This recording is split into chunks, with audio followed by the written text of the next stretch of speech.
We want to know what's yours.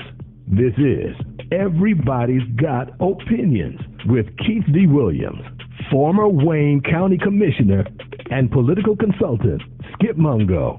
We're going to take what you say and put the whole world on blast. Don't go away.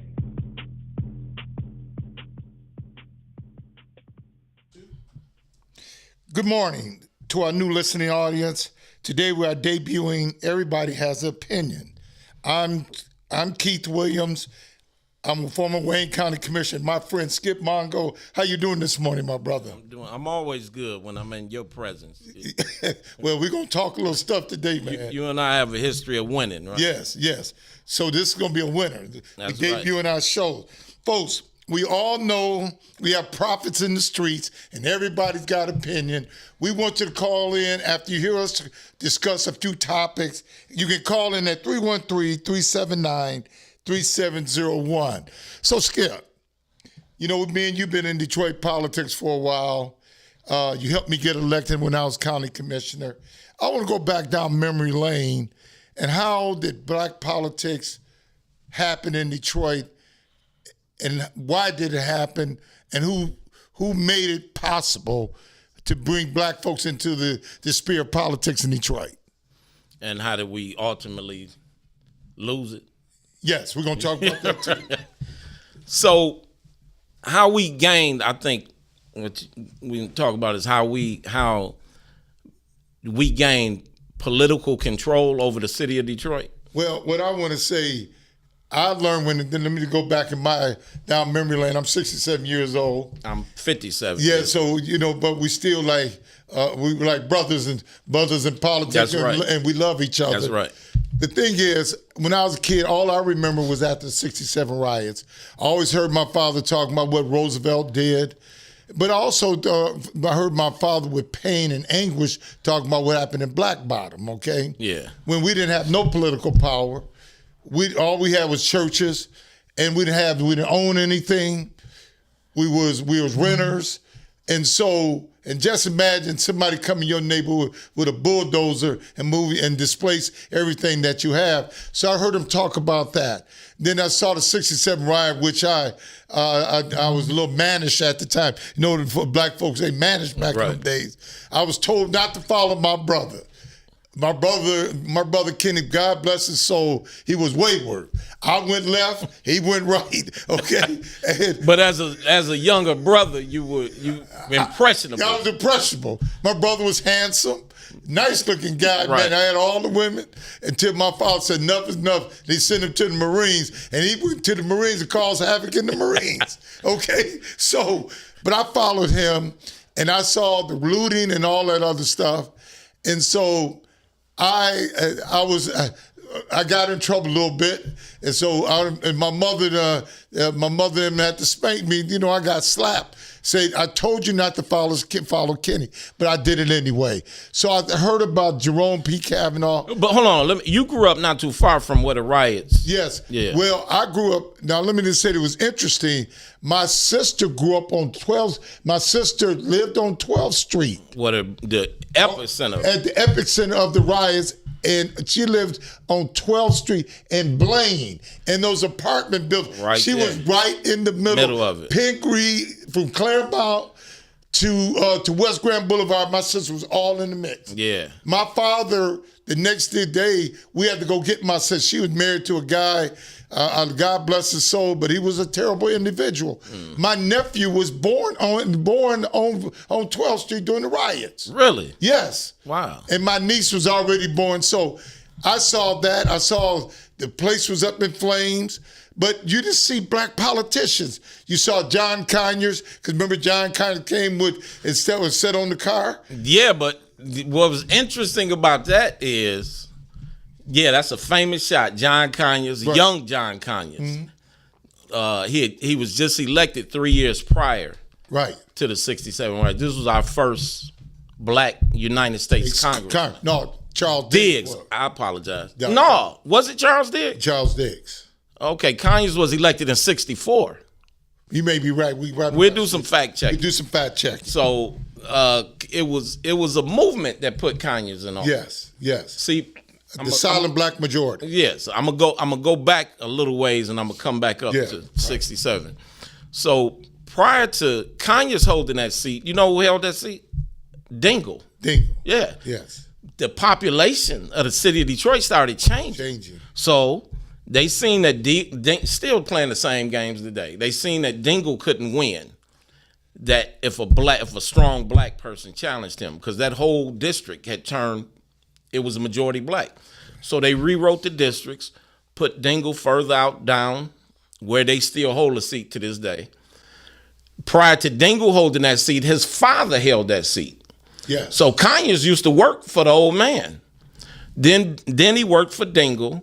Then when they redrew the district, this newly created district, it was Conyers and Dick Austin.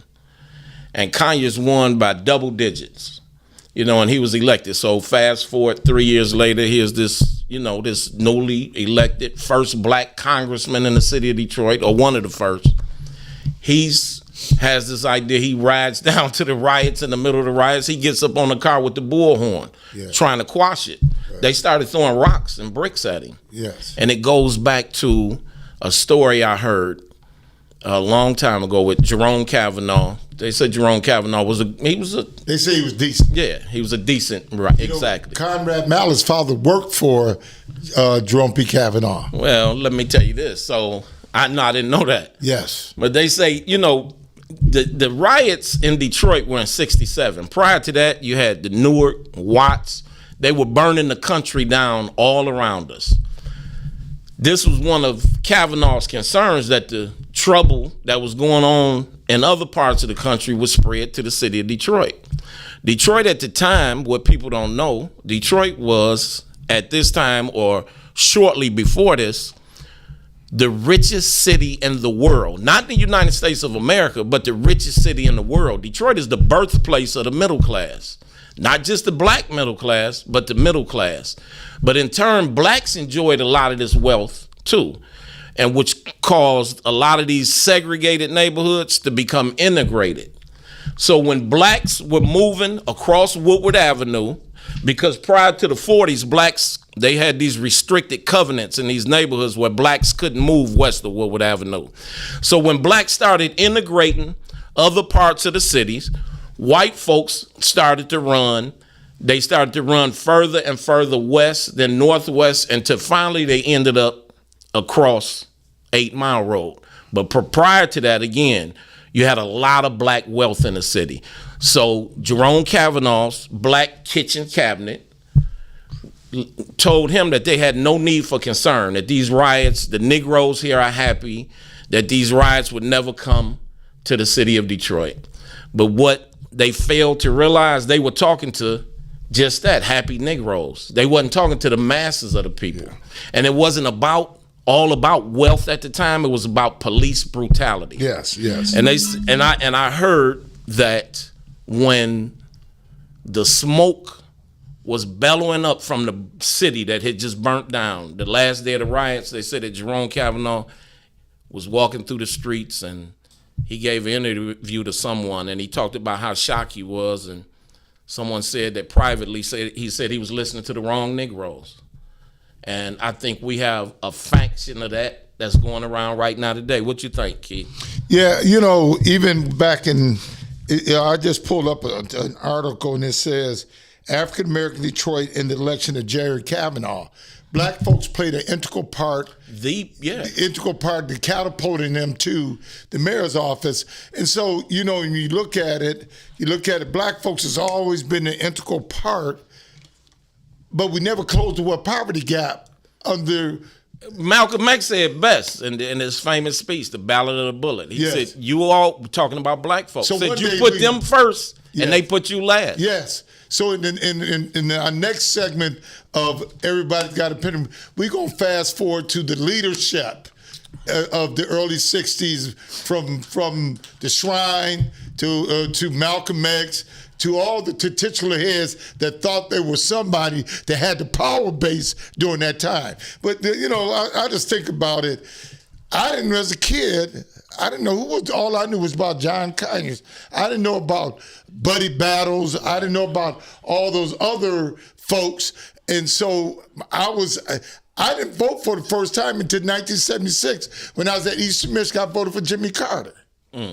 Okay, so I did not know the internal politics and the strife that black folks were going through. All I know, my daddy went to crisis every day. He drank a little bit, he argued a little bit, went to church on Sunday. Paid the bills. That's all I knew in my neighborhood was the neighborhood and the streets that I used to frequent every day. But I didn't know nothing about politics.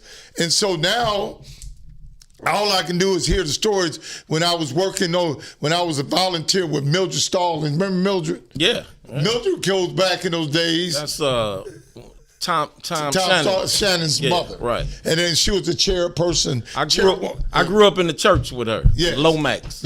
I heard about that. Yeah. So she used to tell me the stories, but her story was Coleman Young. Yes. Her story was about the greatness of Coleman Young, but all I knew was John Conyers. All I saw was, the greatness of Coleman Young. Martin Luther King doing his nonviolent protest. And I was scared of the shrine. I was scared of Malcolm X. Yeah, a lot of because the media had framed him as the devil, man. That's right. Absolutely. A lot of that wasn't uncommon. Yeah. Because again, the media who shaped your mind told you he was. Yes. Yeah, not knowing that his message was on point. Yes. His message. Malcolm's been dead for 58 years. Malcolm was killed on my birthday. Yes. 1 year prior to me being born, but his message 65 years ago still resonates right now today. You and I had private conversations about what Malcolm was talking about 60 years ago. Yes. You know what I'm saying? And that's a sad commentary. If you look back, how many black congressmen we had back at that time? I'm going to do my homework next week, and when we come back, and let's delve off into the congressional people, but nobody had. When you're doing your homework, look up quotes from Adam Clayton Powell. Yes. Because Adam Clayton Powell said we only had one real black congressman when he was around. That was Charles Diggs. Oh, I didn't know that. Yeah, he said the rest of them. But we can fast forward to what we got now. But, we're going to carry, this is our inaugural show. We testing things, but it's going to be okay. Because I got one of the baddest political minds in the city of Detroit, and Skip Mungo. I'm just a parking lot consultant, okay? Yeah, right. So, folks. You the brains that put all this together. Hey, but, folks, I'm going to tell you this. We can do this. We got some bad brothers. We don't have to live in our conditions. That's what those folks back in the 60s were doing. They was fighting poverty. They was fighting racism. They was fighting all the things that was holding us back from to get on the train on the trajectory of wealth. And so I get it, Skip. But we have to start with our history, and our history goes back few and far between. And now we got something, and guess what? We're back to few and far between. Yeah. Well, it's one. And you tell me what you think. You got me by a couple of years. See, my history. You talk about Conyers and Kavanaugh.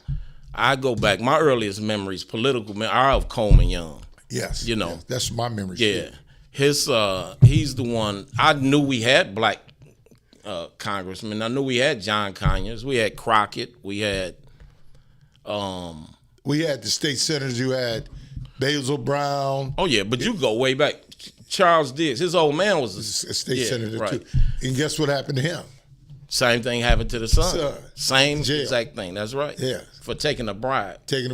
Something really, though, when you look into it, when you delve into what he did, he took money from some kind of special interest, I think. Yeah. It's illegal today. Yes. Yeah. Yes. It's, they call lobbyists now. So yes. But it was, I'm going to tell you this story. My father was always, had an entrepreneurial spirit. Yes. He owned various businesses. One of his businesses, my father had trucks. Keep going. So my father had where he had contracts with different various funeral homes. One was the House of Diggs. You remember the House of Diggs? Yeah, House of Diggs. So my old man, they had contracts where they would bury indigent bodies. Right. So my old man and Charlie Diggs, the son, they were up north somewhere picking up a body, and they stopped to get something to eat. Said, and the people refused to serve them. Diggs told my father to wait there. Said he'd be back. My old man said he waited. Said Diggs came back about 20 minutes later with the police. Police come in and threatened the man. Told the man, you either got to serve them or I'm gonna have to shut them down. Said the man looked shocked. He looked at him and said, man, do you know who his father is? And the man, the bottom line is, by the time the police left, the man was apologizing. That's how much power. My father and them didn't eat at the diner. They left. But that just goes to show you the type of power that Diggs had almost, that probably was 60, 70, 80 years ago. You know what I'm saying? So now, not only do we not have that, we are totally void of black leadership when it comes on those levels. We are. So as we go down this journey, it was tough in the beginning. Black folks, we're going to do a real history of how black folks came to Detroit. They first came in 1929. No, there was, in 1900, it was 6,000 blacks, okay? What was the population? It was, at that time, it was about 200,000. Okay. Right. And then in 1929, that was a big influx of blacks that came from the South. They came to Detroit to work at Ford Motors because they were about $5 a day. Right. And then in there was like 150,000, 120,000 black folks came. And then they didn't have no place to stay, so they shipped them to Black Bottom. And Black Bottom, describe Black Bottom. Black Bottom is I-375. If you look at been in New York and been in Harlem, that's Black Bottom, where blacks owned. It was black bodies everywhere, but there's always some Italians, always some white folks in the mix, and some Jewish folks were in the mix. But that's where black folks, they did everything. The doctors, the lawyers, the hustlers, the pimps, the players, all lived together. That's right. Okay? It was no differentiation, okay? Hey, the hustlers, the pimps, the players, the doctors, and the lawyers. They're always in it together. Bert showed me a book in my complex about 1921 and all the black ownership in businesses in Detroit during that time. Okay? So, and then after the 50s, black folks started migrating. You know, they tore down Black Bottom. So the housing policy was this. Johnson, the Roosevelt administration built public housing for black folks, and the Republican Party was entrepreneurial, and they wanted residential property for them. So we spent all that time in the Jeffersons and the Brewsters while they was building brick homes in Northwest Detroit. And so we got caught up in a malaise of racism, regentification, zoning laws, and all that other stuff, preventing us to be moving forward and getting prosperity. So our next show, we're going to talk about from the early 70s, and we're going to move each segment into the present day. Okay, great. Okay, so folks, call in 313-379-3701 and tell us your opinion about what we heard. I know some of y'all got your own opinions, but guess what? All we just doing is we just talking from our lens and our history in Detroit. And what's your final thoughts? Listen, first of all, I want to thank you for allowing me to be a part of this. No, we team. Well, we're a team, but Keith, like I said, you the brains behind this operation. Right. So, and it's always a pleasure to work with you. I know this is going to be a great show. It's going to take off into something that probably bigger than what me and you can even dream of. Right. But I look forward to, because we share a passion for history. Right. We share a passion for black folk. We share these passions, and I look forward to expressing them over these airways with you. God bless everybody. This is our first inaugural show. Everybody's got an opinion. God bless us. God bless you.